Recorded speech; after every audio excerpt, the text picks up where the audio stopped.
And now, from beyond our dimension, this is the JeffMara podcast. Here's Jeff. My guest is Kelly Ashford, who during her near-death experience went to both heaven and hell and brought back a message from God. Kelly, thank you for joining me and welcome. It's a pleasure to be here with you and share with you my story. My story happened back in June of 2010, and I was lost in the Colorado Rocky Mountain wilderness for 11 days. And I'll give you a little background on what happened leading up to my being lost. So in 2009, my family lost our house. We lost our house in the mortgage crisis and moved into a rental that we called the Bad Seed House. And we called it the Bad Seed House because of all of the strange things that were happening in the house. It was definitely haunted, and we had some strange occurrences happen. At that same time, a voice came into my life. It was a very compelling voice, a male's voice, and it was telling me things to do, places to go. And I think at the time I was vulnerable to that influence. I had been recently diagnosed with lupus, an autoimmune system disease. And so on that day that I left, it was a spring day, seasonably warm weather in Denver. And I had no intention of going to the mountains or going for a hike. All I knew is that I was going to hop in my car and drive around for a little while.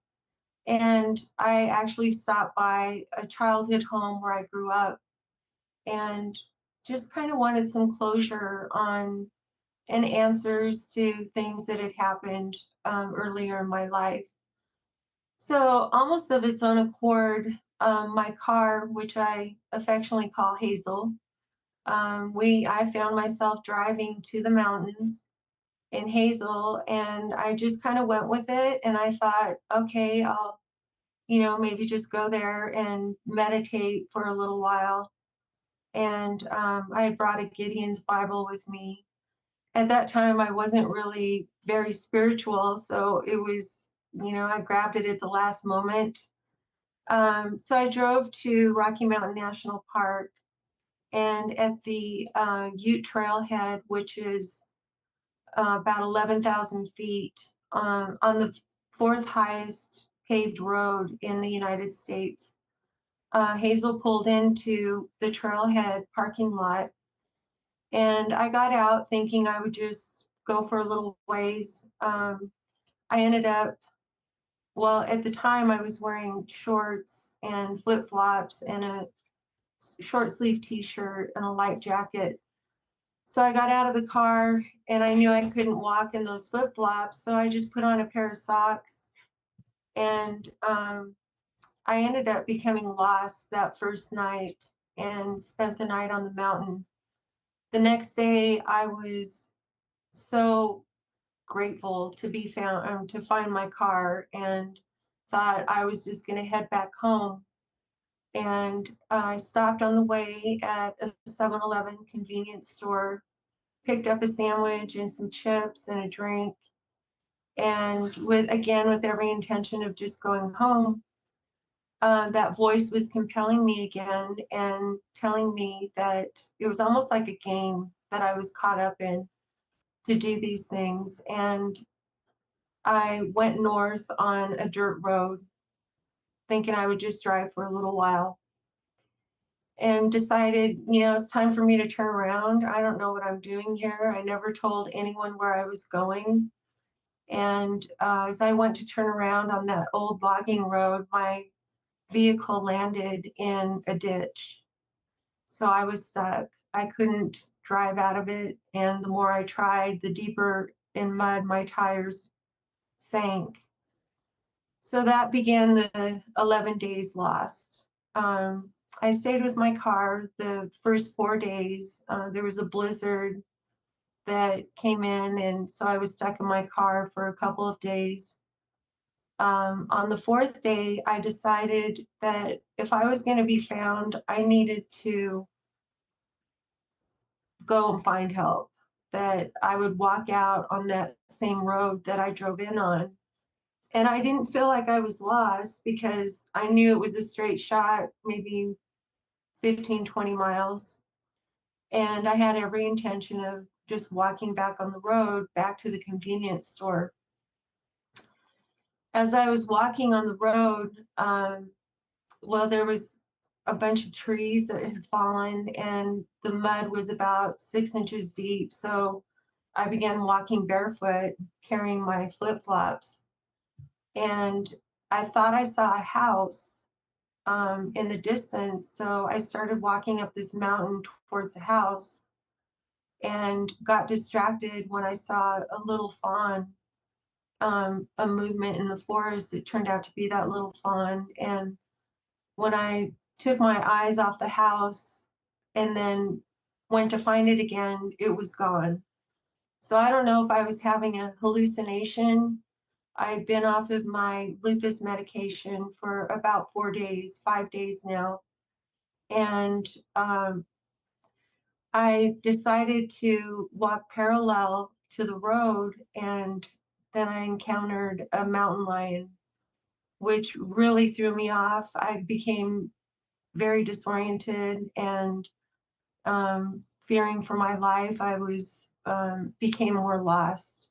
At that time, the voice was telling me that I would be okay, that I shouldn't worry, that the mountain lion wasn't going to harm me.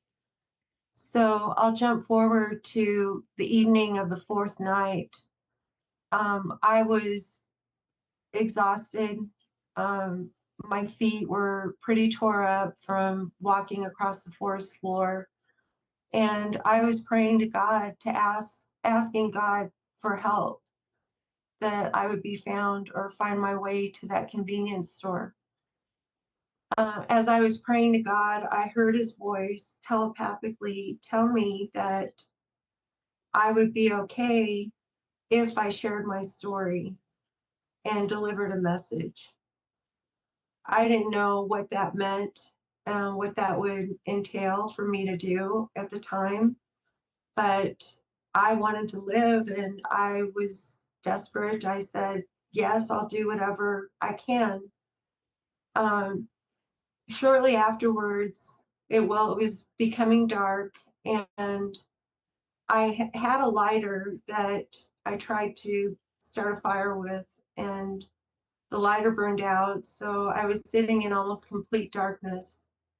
It was at that time that I saw two silhouettes of people coming towards me, and I was pretty scared. I got up to run and tripped and fell over some trees. And the next thing that I knew, I woke up in a dungeon. It appeared to be like in a cave, and I was behind bars, lying on the ground. There were rats and insects crawling all over me, and I was pretty terrified. I could hear people screaming and yelling out.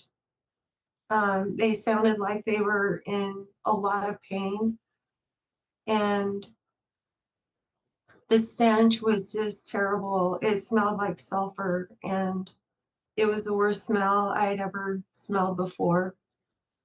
So the next thing I remember, I was sitting in the back of a cart, and this cart was being pulled by a horse. And I was in front of a lake of fire. And inside this lake of fire were just thousands of people. They were trying to get out of the fire. And as they would try to crawl out, there were demons that were surrounding this lake, and they would beat them back in with their clubs or throw them back into the fire. And it just seemed to be a never ending, just them trying to get out and being tortured. And thrown back into this lake of fire. So the next thing I know, I was taken to another level of hell. In this level of hell, people were being brutally tortured. They were being and sexualized, and these demons were huge. Some of them were about 10 feet tall, with glowing red eyes and shark-like teeth. And it was just never-ending torture for these people. And they were beating them down again with those clubs. And these demons had these huge appendages, and it was just never-ending torture for these people. The next thing that I know, I'm in a room with a big screen in front of me. It looked like a large movie screen, and I'm tied down, lying on like a board with my head forward, and I'm looking forward. My mouth is gagged, and I don't know where I am. I'm completely terrified. And I mean, I knew that I was in hell, and I was begging God to help me, for Jesus to save me, to take me from this hell. And as I laid there on the board, I was watching a review of my life. Um, it was, I mean, they were showing the good parts and bad parts of my life, and mixed in were, images of my family and people that I had known. And I just remember feeling so sorry and feeling regret that I had ever sinned, that I had made mistakes. And I was begging again for help to be taken out of this hell. At the same time, I was being whipped. I never saw who was whipping me or beating me, but it just seemed like as the movie played, the review played, and that I would get whipped. It seemed like it went on for hours, and I felt like I was dying. And I remember feeling like I was choking and trying to vomit, and that it felt like I choked and died again. So the next thing that I remember, I was going through a vortex, like a tunnel of light, and I was moving at an incredibly fast speed.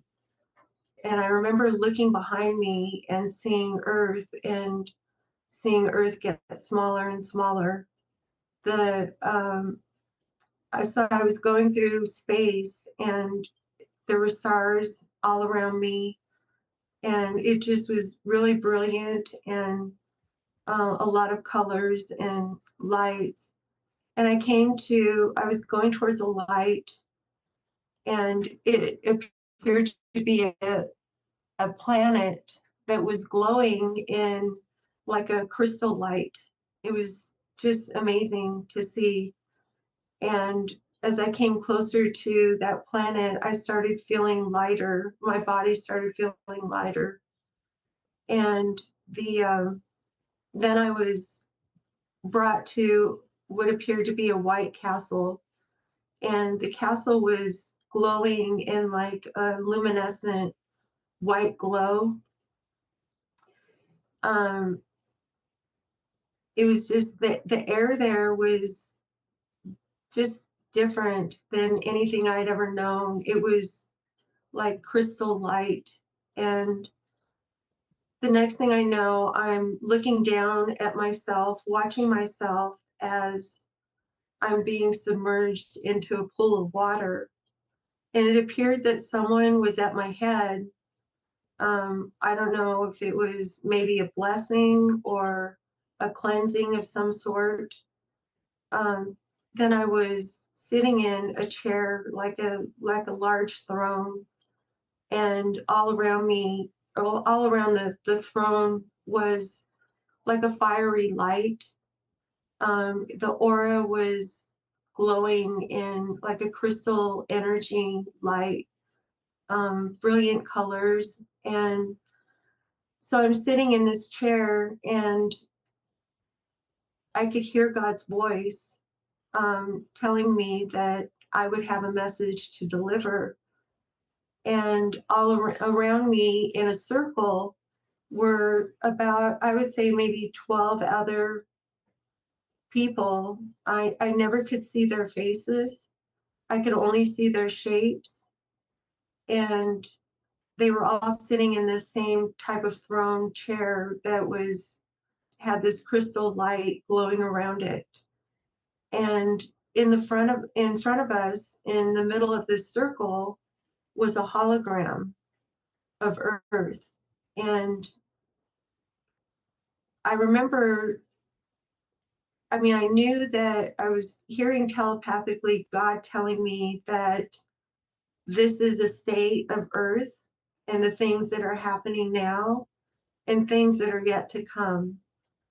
And I watched as clips of things happening on Earth showed on this hologram, these like little video clips. And they were clips of forest fires, volcanoes, drought, and violence, and rioting, and war. And worse than anything was what appeared to be a zombie apocalypse, which scared the heck out of me. Um, it appeared that these people, that there were humans on Earth that were being caged. They were caged in and confined, and they looked sick. They looked like they were. It looked like a zombie movie, and it looked like they were trying to get out, but they were in these cages. So I asked God, why does this have to happen? Um, People on Earth are struggling. It's hard to survive here.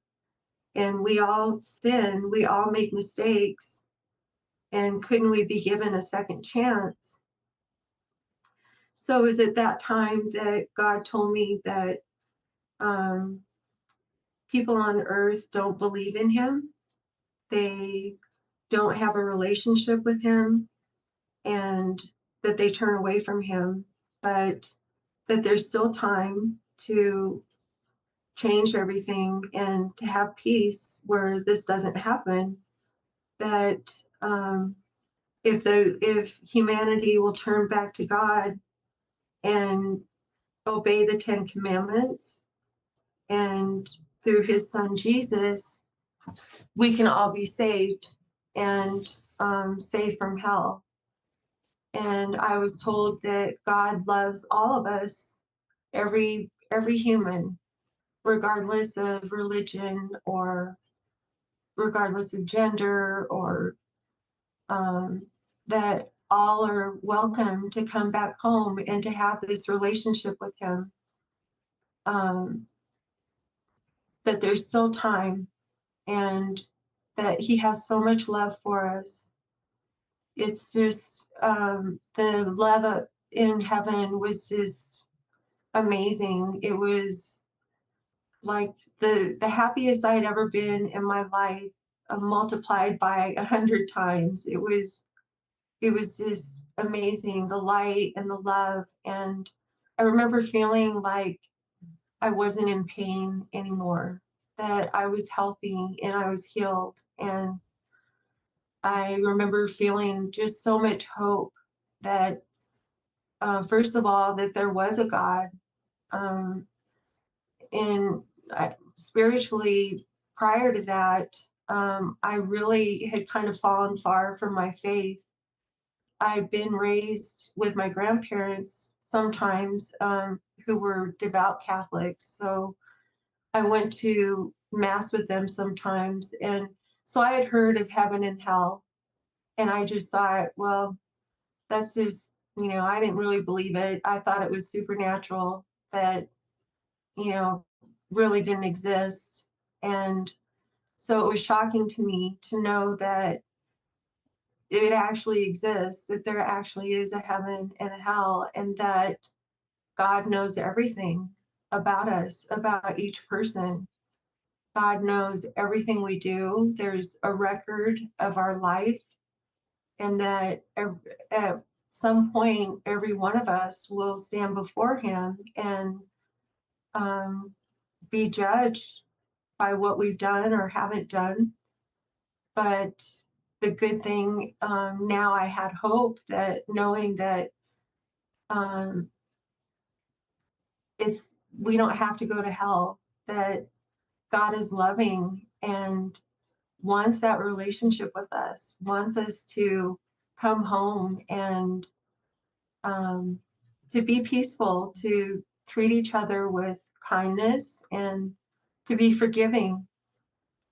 So I was told that I would have to deliver this message. And at the time, of course, I said, yes, I'll do whatever I can. But again, not knowing what I was going to say or how I was going to do this, I just knew that I, I mean, I just felt so grateful that I had been saved. I mean, the hell that I'd been to was my worst nightmare. It was the most terrifying experience anyone can imagine. And so the last thing I remember, I was held.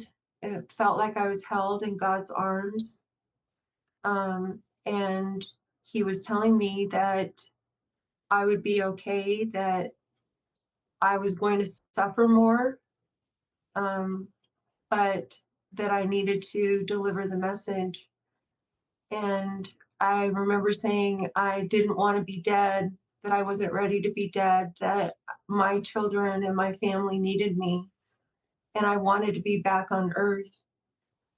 And so that was the last memory that I had, was being held in those arms, and just so much love and happiness. And um, so the next thing that I know, I'm out of the light and I'm in darkness. I'm standing at the edge of an abyss, and behind me, about 200 yards behind me, was what appeared to be that place where I had been held. It was a building that was glowing in that fluorescent light. And I just remember I was terrified because I thought whatever whatever it was that grabbed me before is going to grab me again and take me back to hell. And I knew that I had a choice, that I could either stay there or cross that abyss. And before me was a plank about 10 inches wide, and it looked like scaffolding that was suspended from one side of the abyss to the other. And it was probably about 200 yards, excuse me, 200 yards across. And I was terrified to go across this abyss.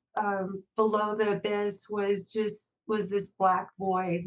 And I knew that if I fell off that plank, that I was going to fall forever. So, not really having a choice because of what was behind me, I started to walk across that abyss. And at that time, all of the pain that I had felt before was back. My legs were shooting in pain, my feet were frostbit, and I was going just so slow across that abyss, just sliding my foot forward. In the meantime, there was this huge wind that was blowing me. It felt like trying to blow me off, a cold wind. And I just remember I just kept praying, God, please help me make it across this abyss. Don't let me fall into that void. Eventually, I made it across, and I just collapsed at the other side. and drug myself away from the abyss.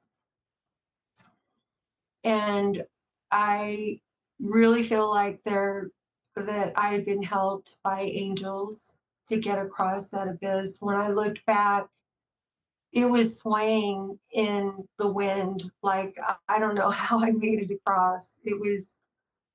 Um, it was pretty amazing. So I was at the other side of the abyss, and before me was a forest. It was really dark.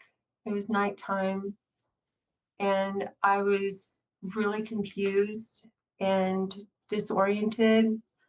It was shocking to go from the light of heaven and, to feel so good to suddenly be thrown back, I guess, back on earth and in this darkness and back into all this pain. So I wanted to get away from that abyss. And at this point, I couldn't really walk. My feet were too injured. And I started crawling into the forest.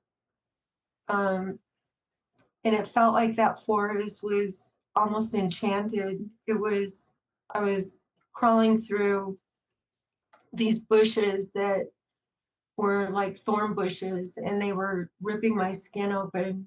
And in front of me was this lake of mud that I don't know if it was from the snowstorm, the blizzard. I mean, I didn't even know if I was back in the forest where I had started, where I'd been taken. So I continued to crawl around that lake of mud and made it to a road. And I was just so elated. I thought, oh my gosh, I'm going to be able to find someone and I'll be saved. Because God had told me that I would be saved, that I would be saved. And so that night I sat against a tree, and I might have slept a little. I was just hyper alert to everything going on around me. I could hear animals thrashing around in the forest, and I could hear all this movement, and it still felt like I was being watched. And I was scared to death that I was going to be pulled back to hell. I didn't know if I was in another dimension of hell or if I was back on earth. So I woke up the next morning, and in front of me was a cabin that I thought, wow, I'm going to be saved. There's going to be someone here that will help me. And I don't even remember how I did it, but I actually walked to the cabin, and my feet, when I sat down on the deck of that cabin in a lounge chair, and I remember looking at my feet, and they were like 3 times bigger than my normal foot, and they were black and looked like the bottoms looked like raw hamburger. So I don't even know how I made it walking on my feet. I looked in a window and couldn't see anyone, and went around to the other side. And it scared me to death. When I looked in that window, I saw about 20 televisions. Um, all of the channels were changing rapidly, and it just felt like it was like a scene out of a Robin Cook book or something, a horror book. And I remember feeling terrified that, it reminded me of my life review when I was in hell and watching that movie screen. So it just felt like it was connected to hell again, and I didn't feel safe. So I got away from that cabin as quickly as I could, and um, started going across a field with it was just a flat field with sagebrush all over, and I didn't know where I was going.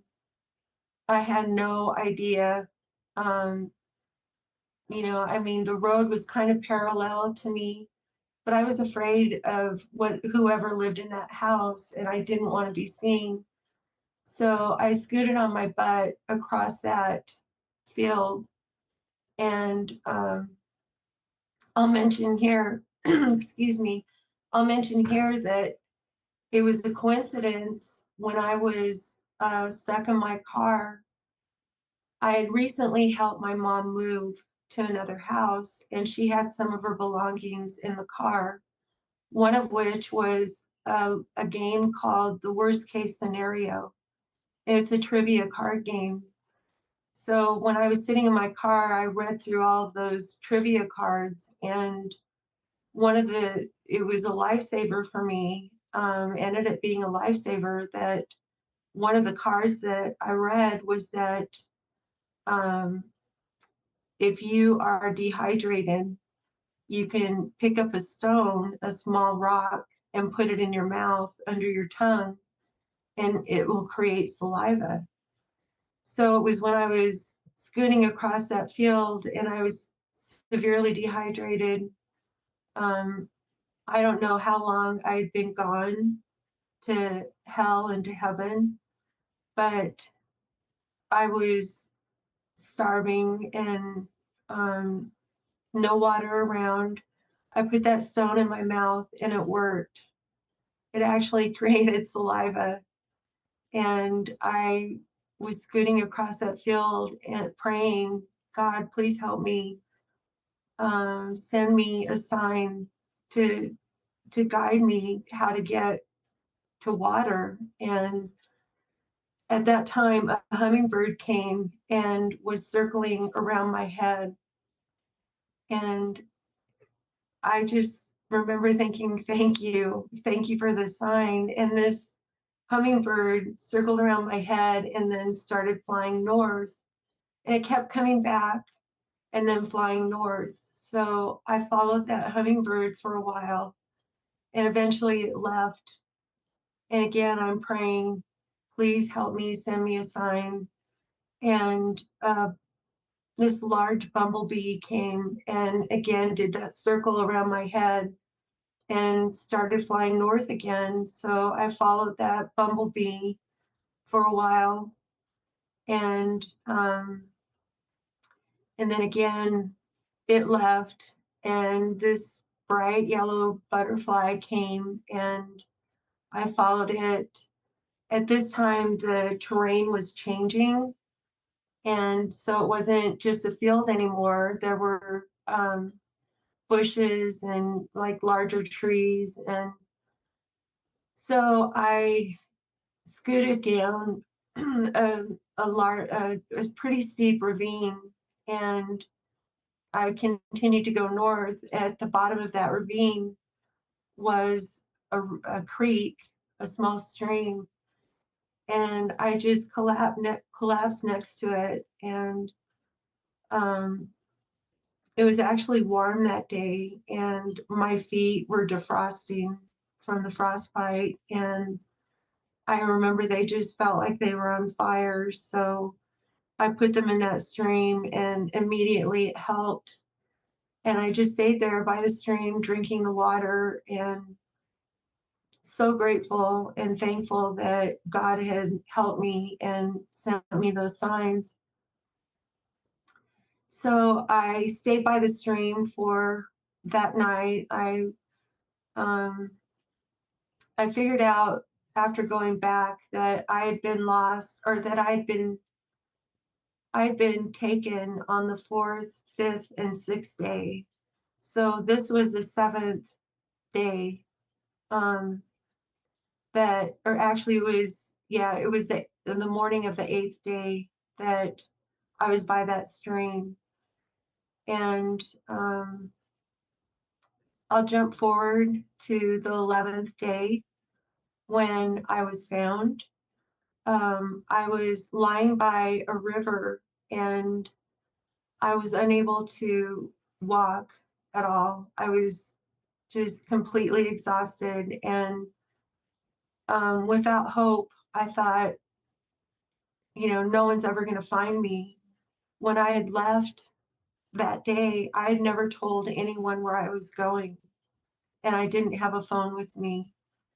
And I thought, there's no way I'm ever going to be found. No, no one knows where to look. And as I was lying there next to that river, I felt myself dying.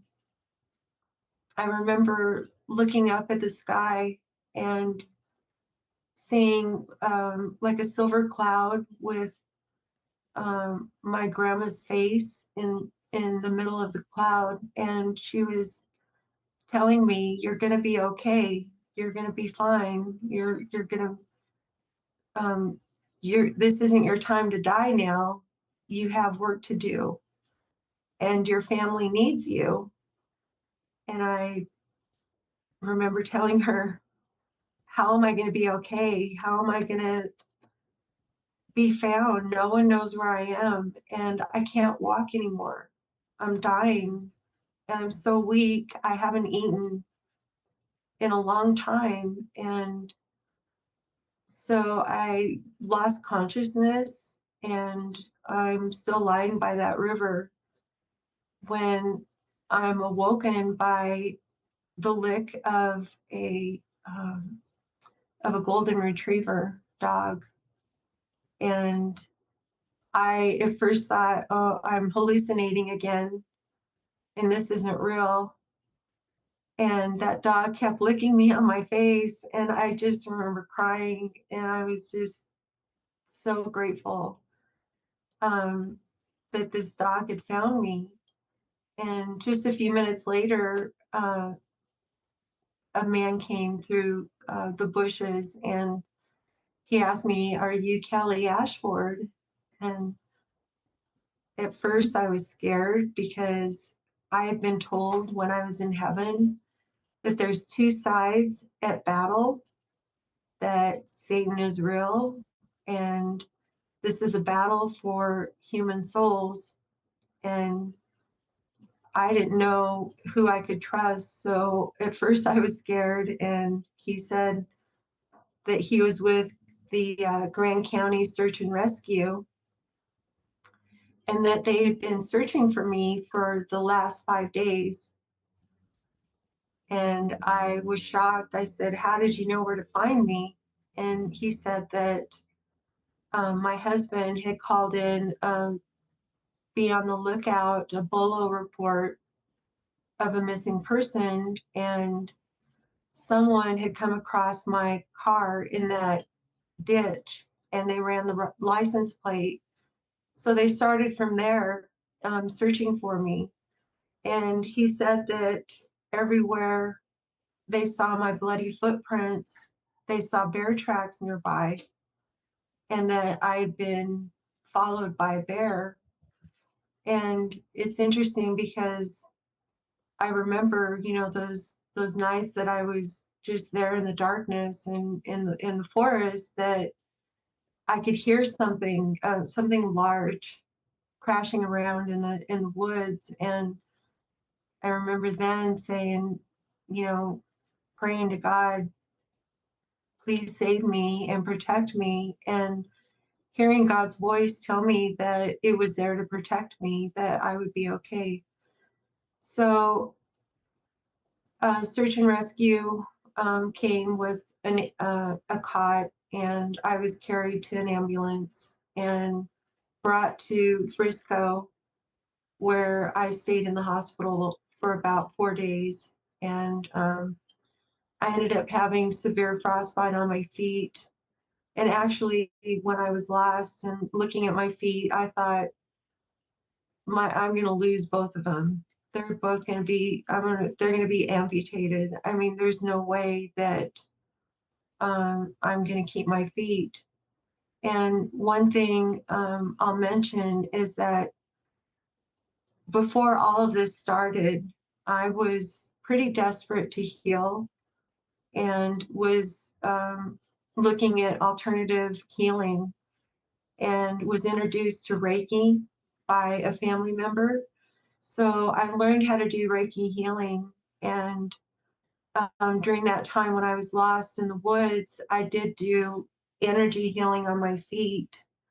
And I really believe that that's what saved my feet from me actually losing them. I was actually able to channel energy and feel um, that flow back in my feet. So um, I really feel like that had been a lifesaver for me as well. So they took me by ambulance, and then I went home after 4 days. And um, I know I've researched a little bit about near death experience since then and about distressing um, near death experience like what I had. And I learned that it's sometimes common for someone to feel haunted afterwards, which is what happened to me. I felt like whatever that voice was, whatever was in that house was still there. And it took a long time for me to actually get well enough to actually write a book and be able to talk about it. Kelly, thank you for sharing your experiences with us. Who do Sure. you think that voice was? Wow. I think the first voice that I was hearing, I almost feel like it was Satan or a demonic voice that was leading me to my near demise, to near death or actual death. Um, but later on, I could distinguish that I was hearing God's voice. After I was found and back at home, I felt like it was that same demonic voice again, compelling me to do things again, to go places and take some risks that I shouldn't do. So, when you were looking at the earth as a hologram, you were seeing possible futures. Is that correct? Yeah, it appeared to be things that were happening now because, I mean, been having forest fires, and I saw drought, and those are all things that are happening now. So I'm not entirely sure if what I was seeing was the future or things that are happening now and the future, but um, it seemed to be a continuation of what we're already experiencing now. Do you think we're going to have the zombie apocalypse? I don't know. I asked God if we could be given a chance that, um, I believe personally that humans are innately good and loving. And, I think that there's forces at play here on earth that compel us to do things.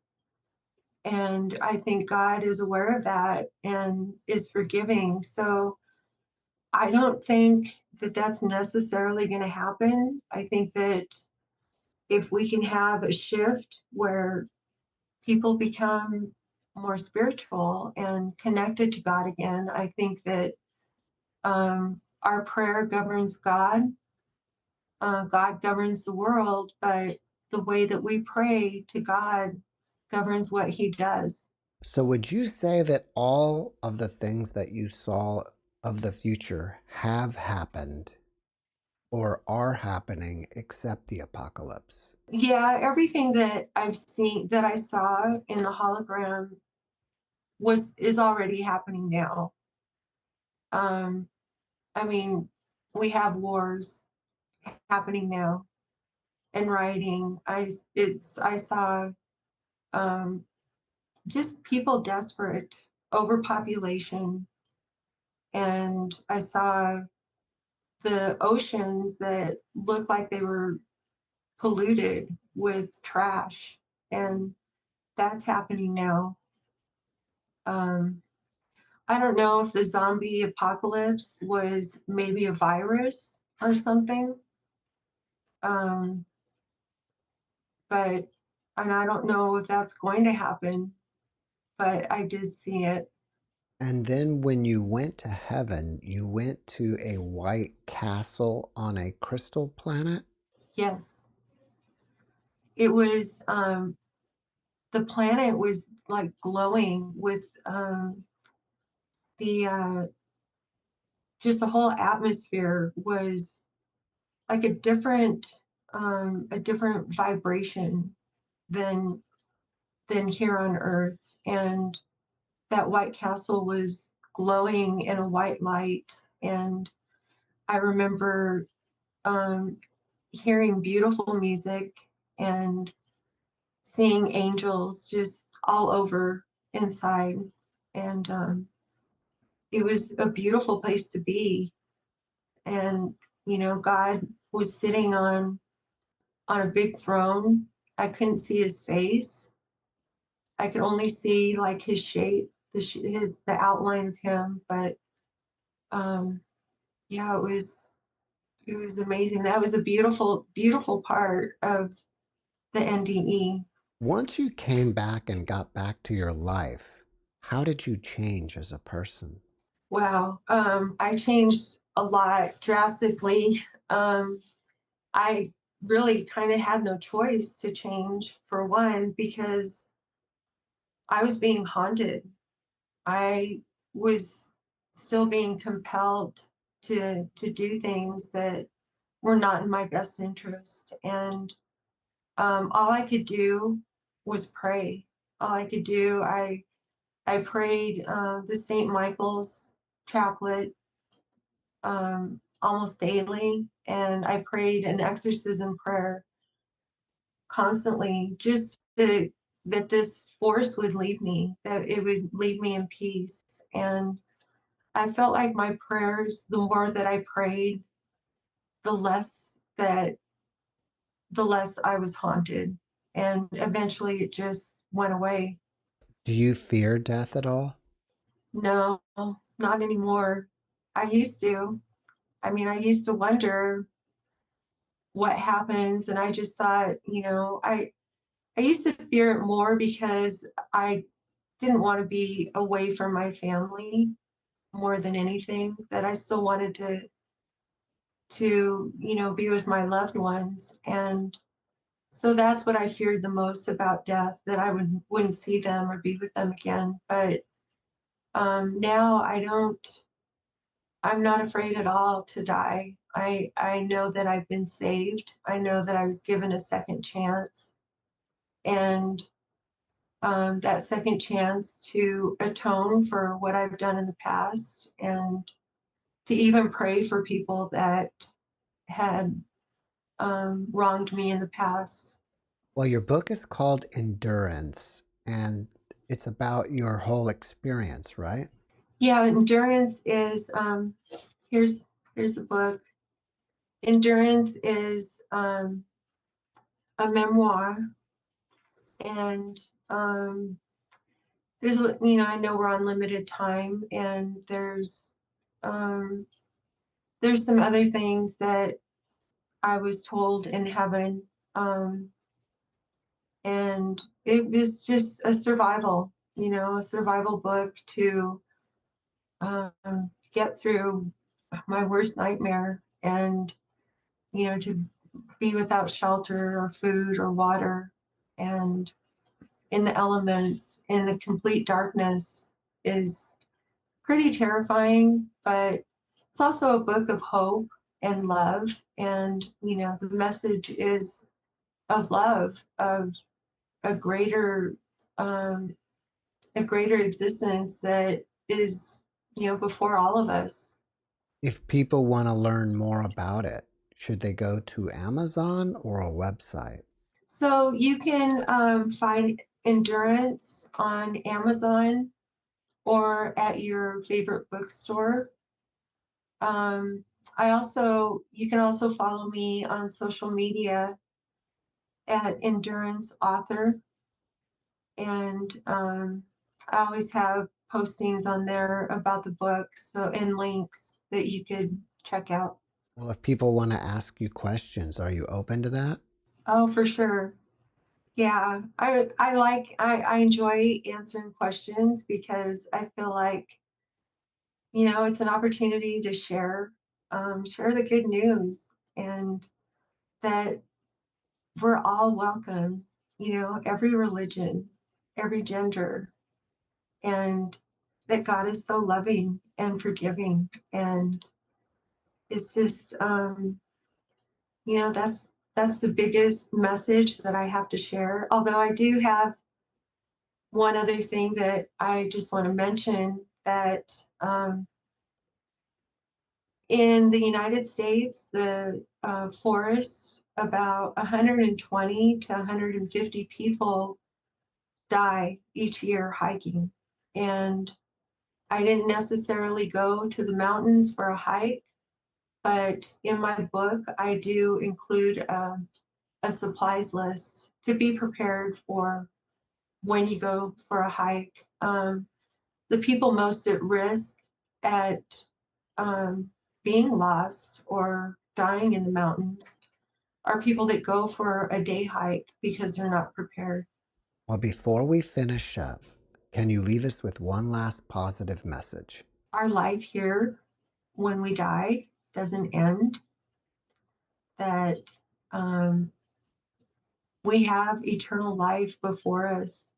And God has said that He will deliver us from all of our suffering and struggles, that we will live in peace and there will be peace on earth.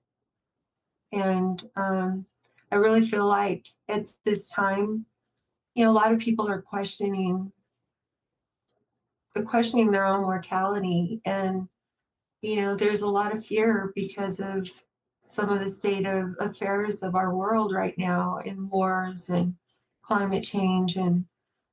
But again, our prayer determines what God does, and God listens.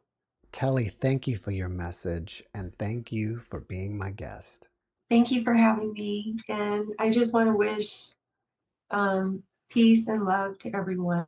And I hope that you will all come away with, feeling more hopeful. Thank you.